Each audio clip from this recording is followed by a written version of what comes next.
Santo, Tu és o Senhor da igreja. Que privilégio termos sido acordados por Ti do sono da morte. Estávamos absolutamente perdidos nos nossos delitos e pecados, e a Tua luz raiou em nossos corações. Tu nos despertaste, ó Pai, do sono da morte eterna. Tu nos arrancaste de um reino de absoluta trevas, e o Senhor nos transportou para o reino do Seu amor, e o Senhor nos deu a grata satisfação de sermos Seus discípulos e Teus embaixadores. E nós desejamos muito fazer o nosso papel na terra, sermos da Tua parte aqueles que vão dar fisionomia de Cristo Jesus, vão mostrar, revelar Cristo através do nosso viver. Dá-me a graça nesta noite, movido pelo Teu Espírito e na Tua unção, levá-los a meditar sobre como sermos uma igreja esperada, desejada e sonhada por Ti. Em nome de Jesus, amém. Quero convidá-los a abrirem suas Bíblias num salmo maravilhoso e muito conhecido dos cristãos, que é o Salmo de número 90, e nós vamos ler apenas os versos de 8 a 12, eles deverão ser reprojetados, e de onde tiraremos a base da nossa reflexão desta noite. Salmo 90 diz assim: Diante de Ti puseste as nossas iniquidades, e sob a luz do Teu rosto os nossos pecados ocultos. Pois todos os nossos dias se passam na Tua ira. Acabam-se os nossos anos como um breve pensamento. Os dias da nossa vida sobem a 70 anos, ou havendo vigor, a 80.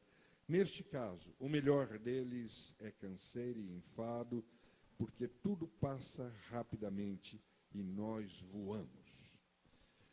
Quem conhece o poder da Tua ira e a Tua cólera, segundo o temor que Te é devido?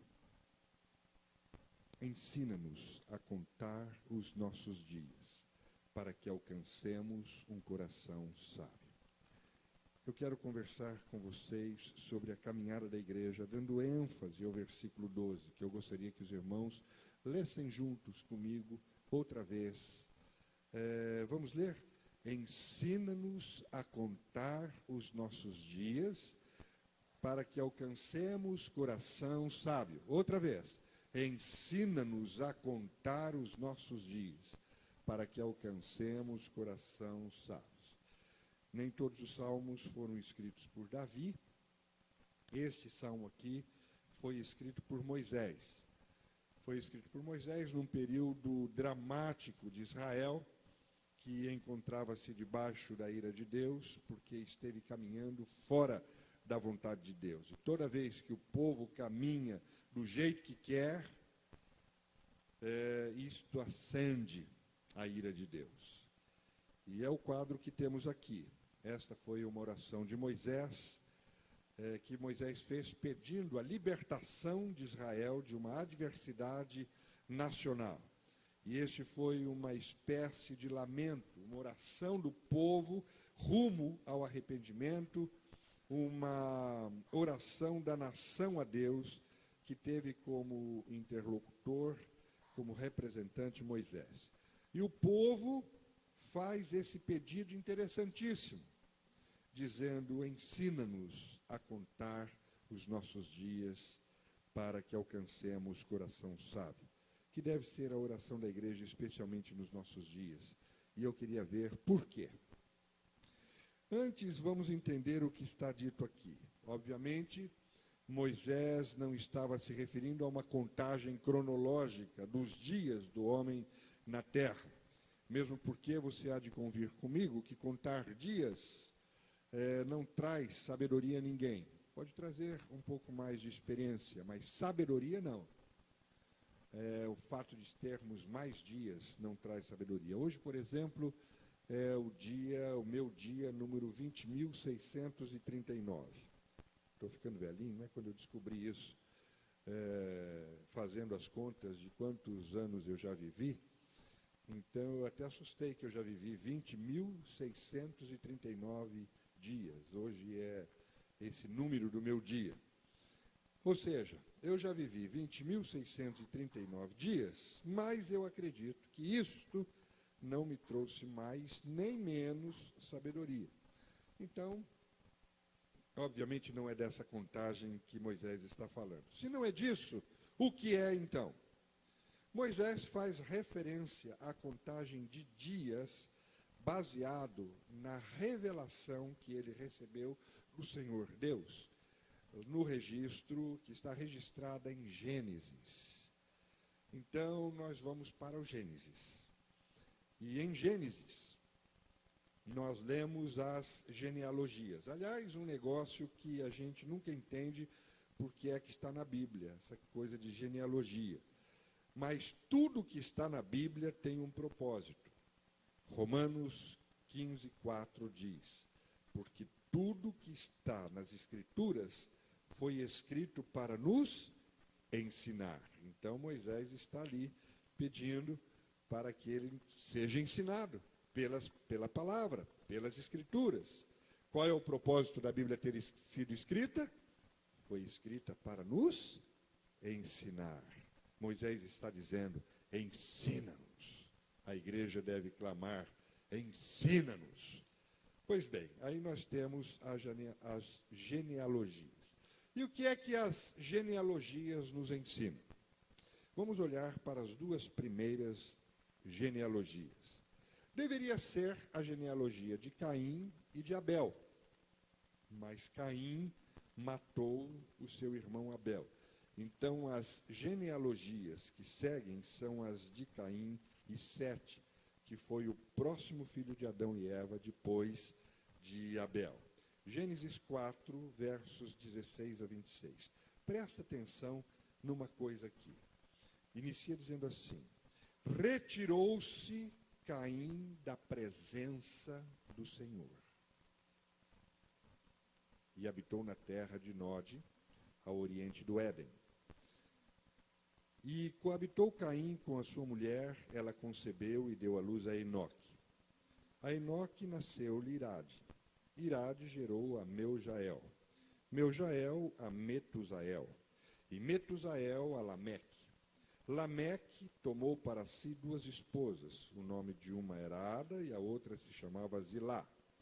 Ada deu à luz a Jabal. O nome do seu irmão era Jubal. Zilá, por sua vez, deu à luz a Tubal-Caim, e a irmã de Tubal-Caim foi Naamá. Pronto. Esta foi a primeira genealogia. E o que nós temos aqui é uma lista de pessoas que geraram outras pessoas. É basicamente isso que se diz de cada um. Agora vamos para a segunda genealogia, verso 25 em diante. Tornou Adão a coabitar com a sua mulher, e ela deu à luz a um filho, a quem pôs o nome de Sete, porque disse ela: Deus me concedeu outro descendente em lugar de Abel, que Caim matou. E o que foi que aconteceu a partir de Sete?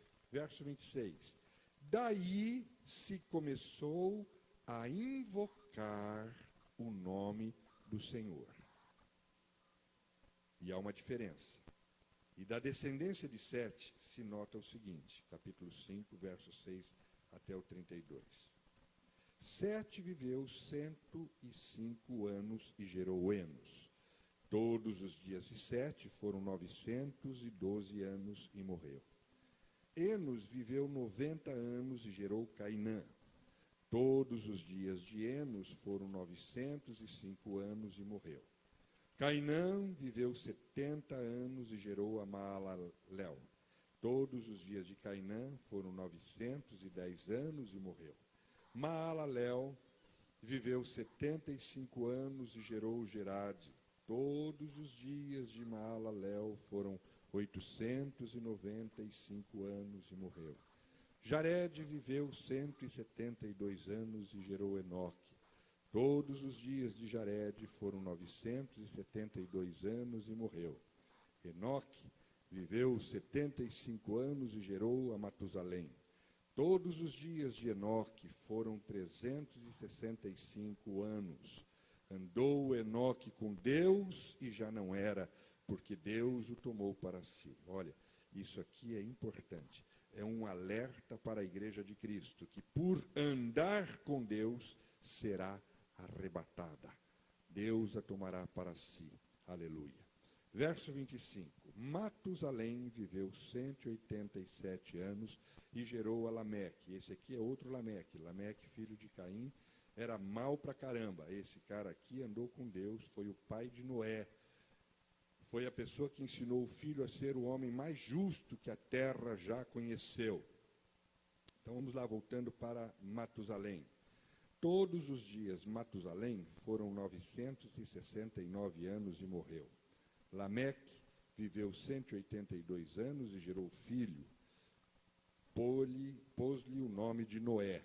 Todos os dias de Lameque foram 777 anos e morreu. Era Noé da idade de 500 anos e gerou Sem, Cã e Jafé.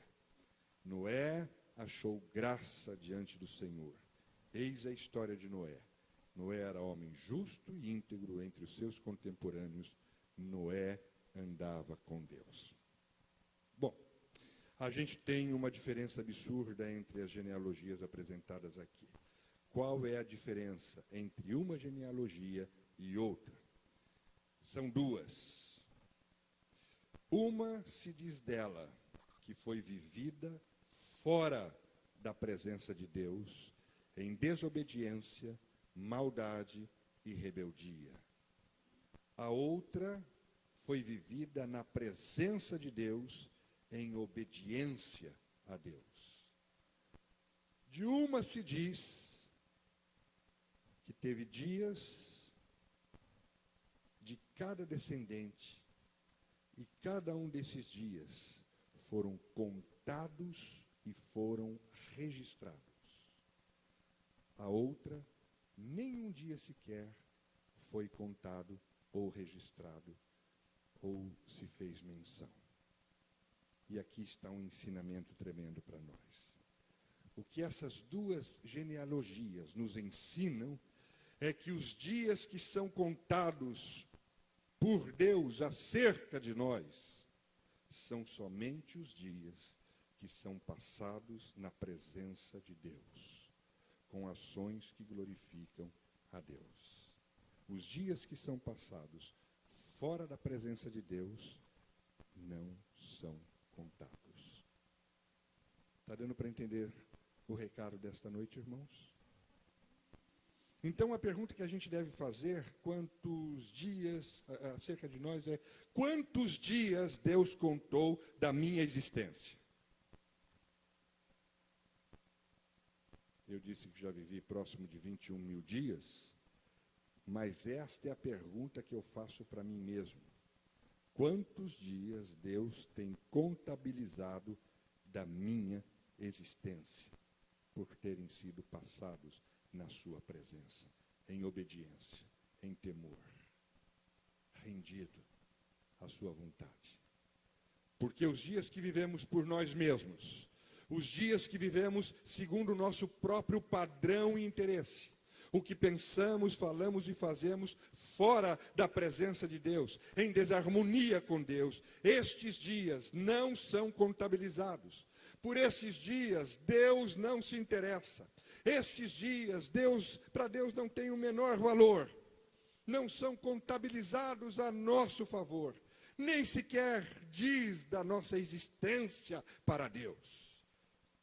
Tudo que você faz ou diz que não honra a Deus, não passa de um grandioso nada. O que você conquistou, o que você construiu, o que você acumulou, seja de conhecimento cultural, seja de conhecimento religioso, seja em termos materiais, status, tudo que não foi feito na presença de Deus, tudo que não foi feito para a glória de Deus, tudo que não foi feito objetivando a vontade de Deus, dando concreção aos sonhos de Deus, não teve valor. Não foi contabilizado, foi um grandioso nada, foi pura perda de tempo, com implicações absurdamente catastróficas.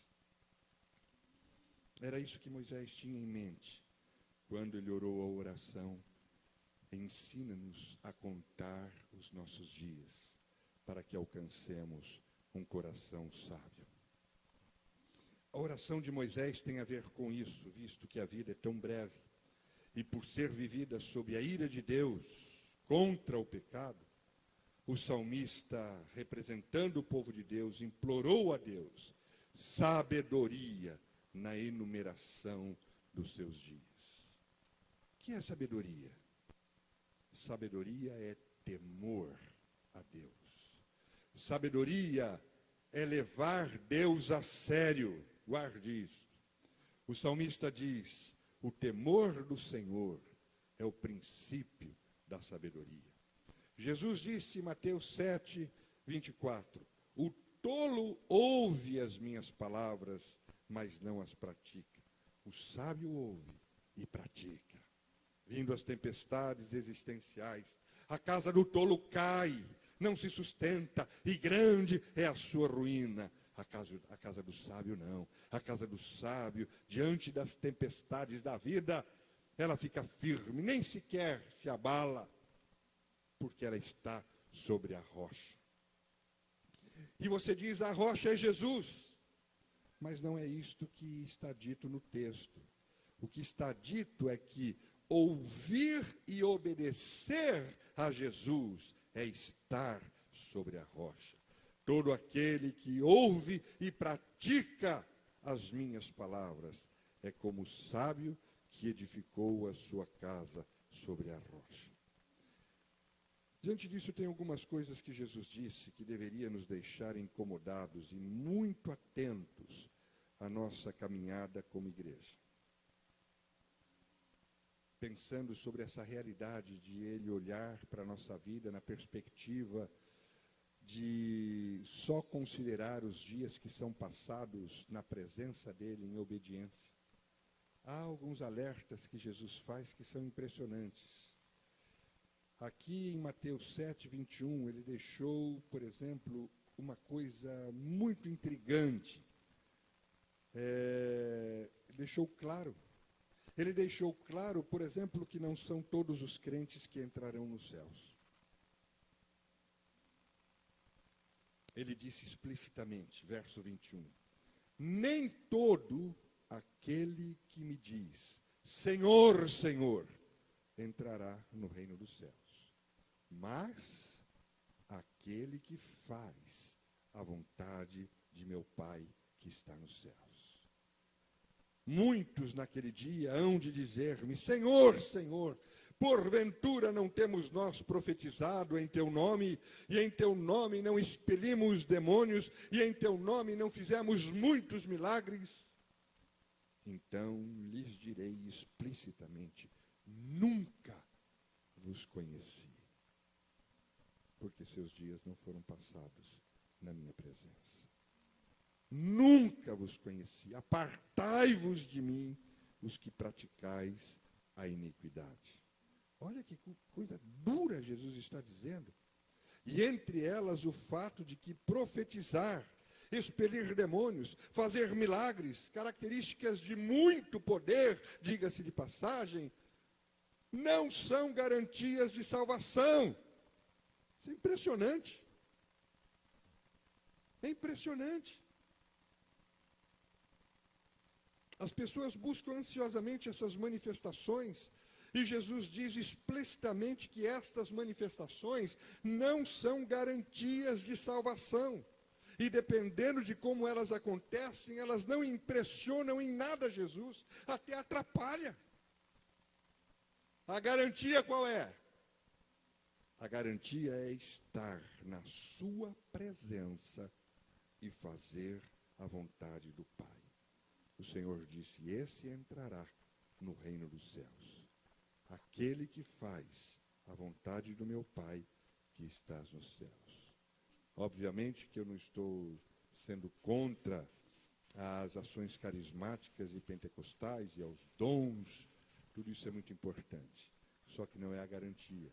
A garantia é estarmos na presença do Pai, tendo os nossos dias contados, tendo os nossos dias contabilizados, tendo os nossos dias cada um deles guardados na sua presença, porque são dias na presença do Pai, dias onde nós damos a Ele ouvidos e dias que nós fazemos a sua vontade.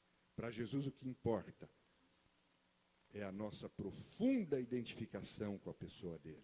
Portanto, a pergunta que tem de nos incomodar hoje como igreja é esta: eu tenho sido um verdadeiro discípulo de Jesus?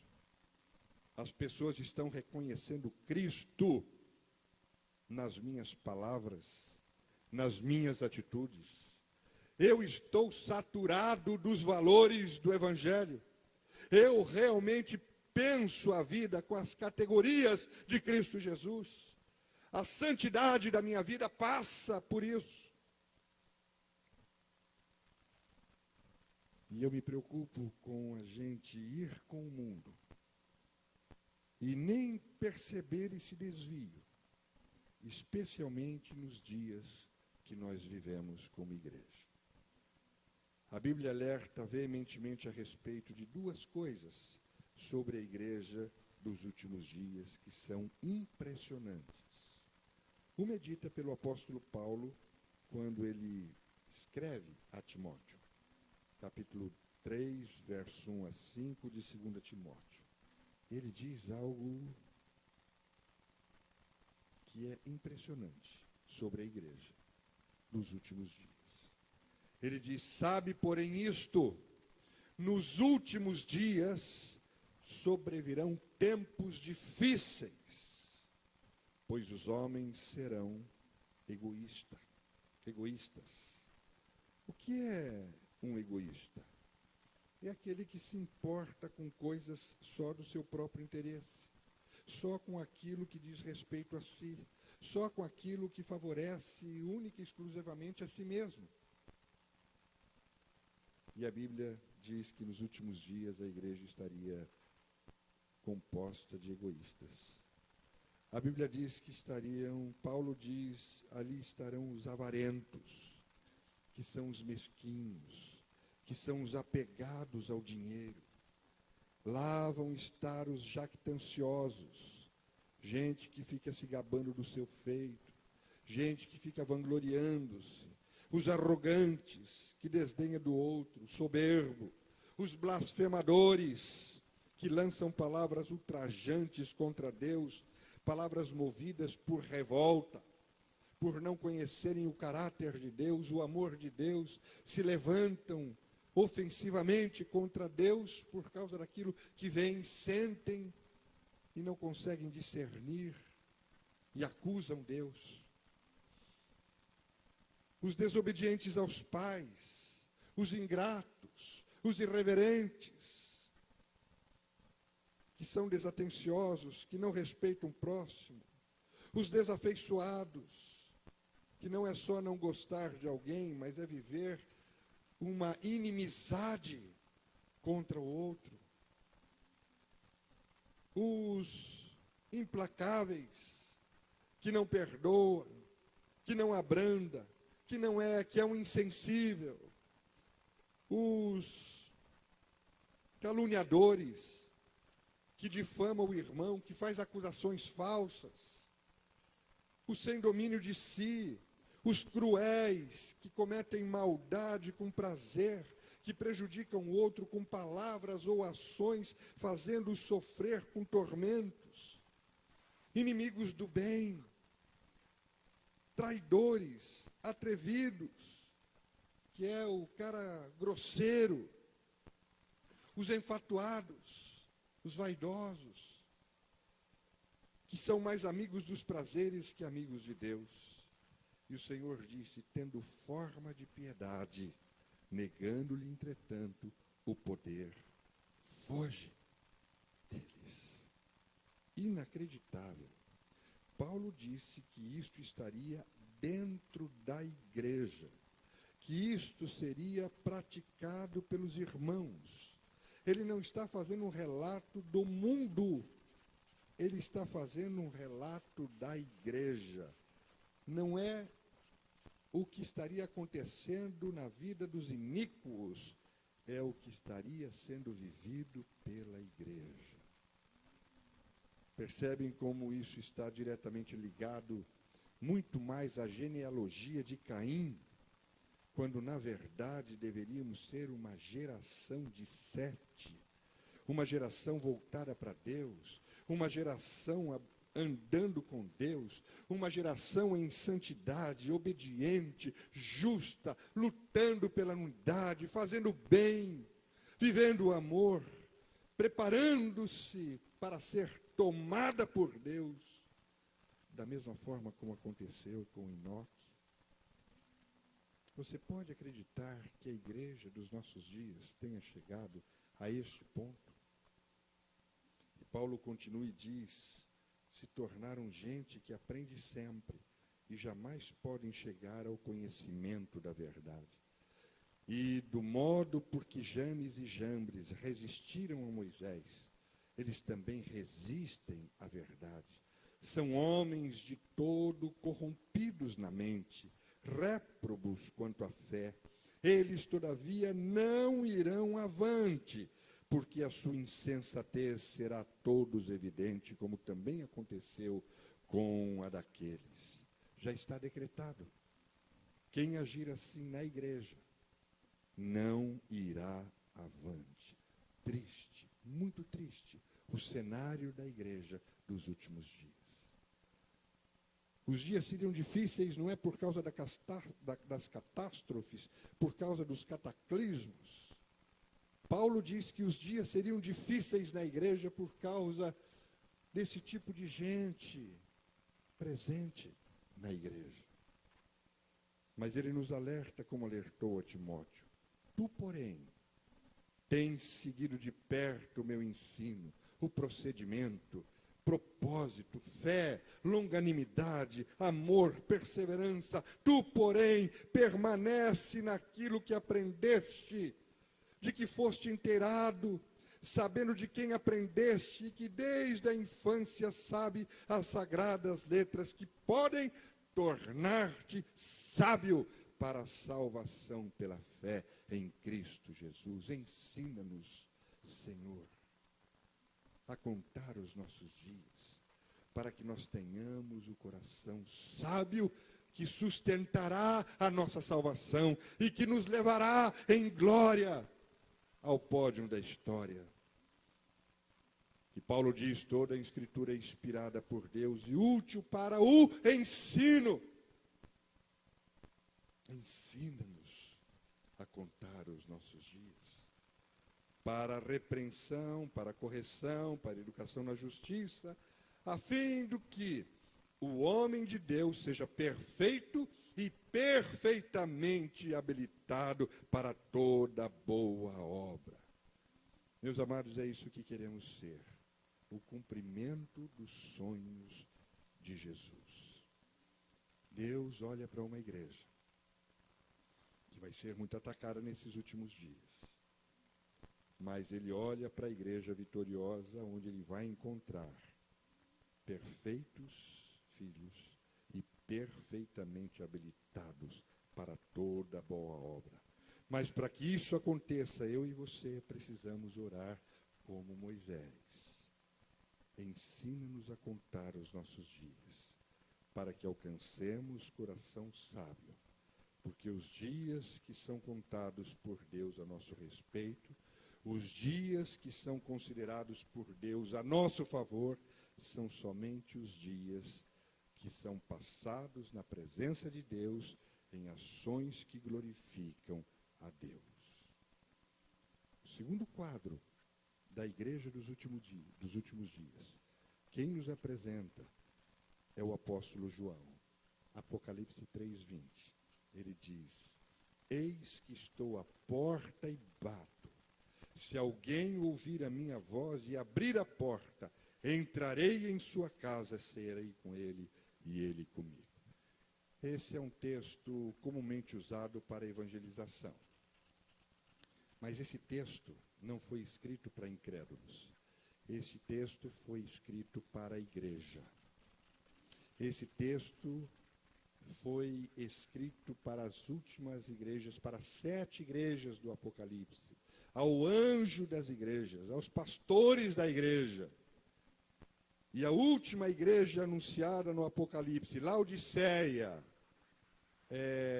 recebe essa palavra. E há aqui nessa palavra de Jesus uma denúncia seríssima. Há uma coisa aqui para a qual nem sempre nós damos conta, prestamos atenção. Mas Jesus, ao dizer, eis que estou à porta e bato, ele nos faz olhar para a igreja dos nossos dias, a última igreja na terra, prestes a ser arrebatada, e pensarmos, quem bate na porta, de que lado essa pessoa está? Quem está a bater na porta, de que lado essa pessoa está? E a conclusão que chegamos é que ela está do lado de fora. E a denúncia aqui é que Jesus não está dentro da igreja transgressora. Jesus está do lado de fora. A igreja dos últimos dias corre o risco de ter Cristo do lado de fora e não dentro, para ser adorado, para ser amado e para ser ouvido. Essa é a denúncia que Jesus faz. E o que fazer? O verso 18 diz, Jesus diz o que fazer. Aconselho-te que de mim compres ouro refinado pelo fogo para te enriqueceres, vestiduras brancas para te vestires, a fim de que não seja manifesta a vergonha da tua nudez, e colírio para ungires os olhos, a fim de que vejas. O desafio para nós é não permitirmos que jamais Jesus encontre uma razão em nossas vidas para estar do lado de fora da igreja.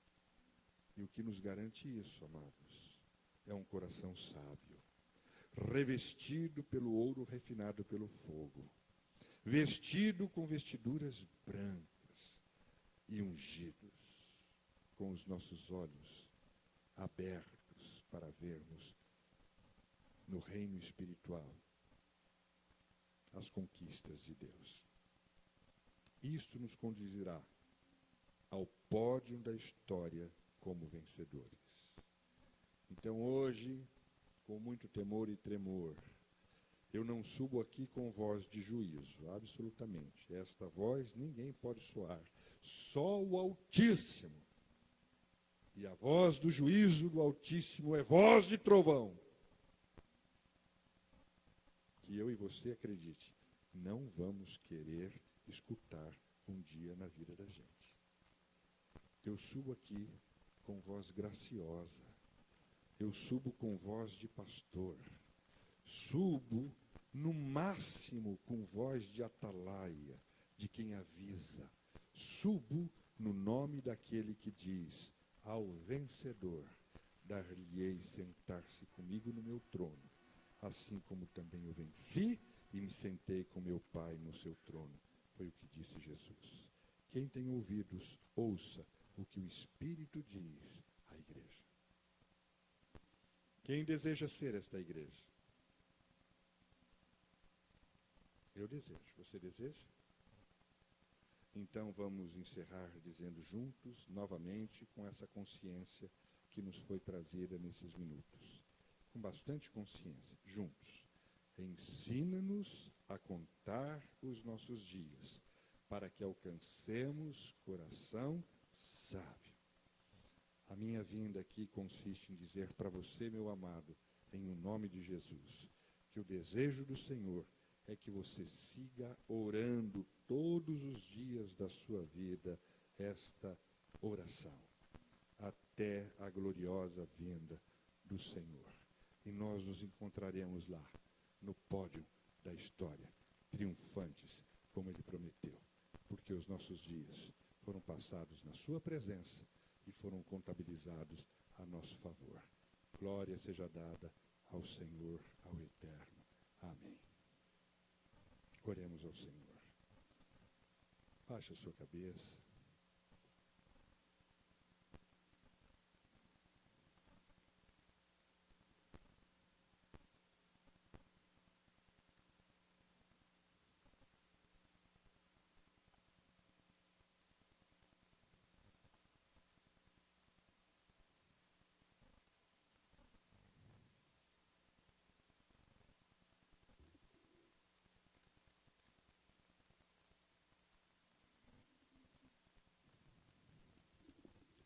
Querido Pai, a tua igreja reunida neste lugar, ela é tão linda.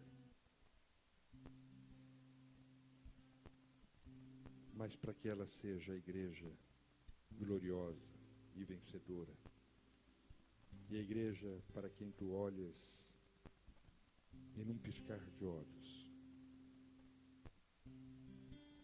arrancará dessa terra, para estabelecer com elas a boda do Cordeiro, o grande casamento final. Essa igreja tem de estar atenta e tem de ter os seus dias percebidos por ti, contabilizados por ti, dias na tua presença. Ajuda-nos a ser, portanto, sábios, a ponto de nos tornarmos verdadeiros discípulos de Jesus. Gente com atitudes, pensamentos e palavras como Cristo, de quem a nossa imagem foi recuperada tão distorcida, mas que foi outra vez, pela graça do Senhor, restaurada.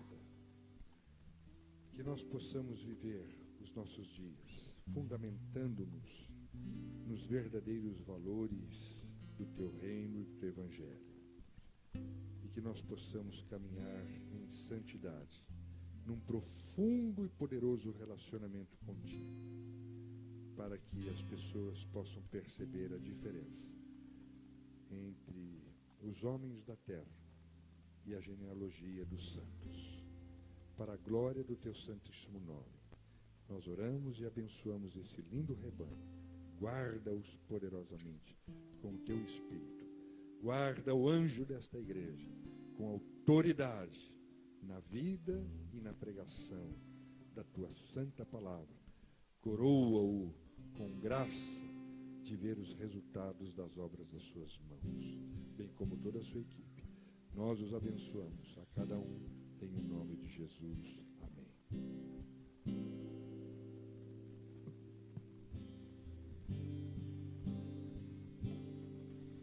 Mesmo sendo maus dias, um sistema operando, uma aparência de que ímpios sempre se dão bem, enfrentando esses dias, evitando o sistema, sempre tem um justo que é fiel a Deus.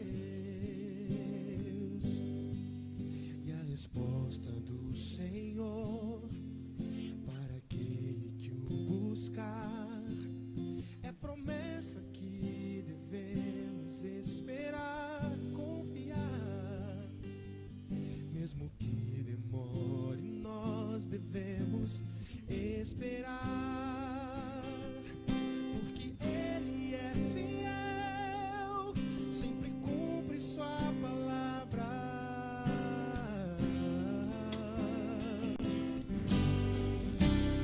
O justo viverá pela fé, ainda que não possa ver o sol nascer, o seu calor pode sentir.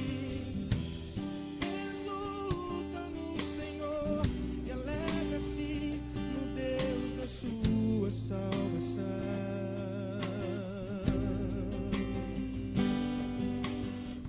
que o faz andar bem alto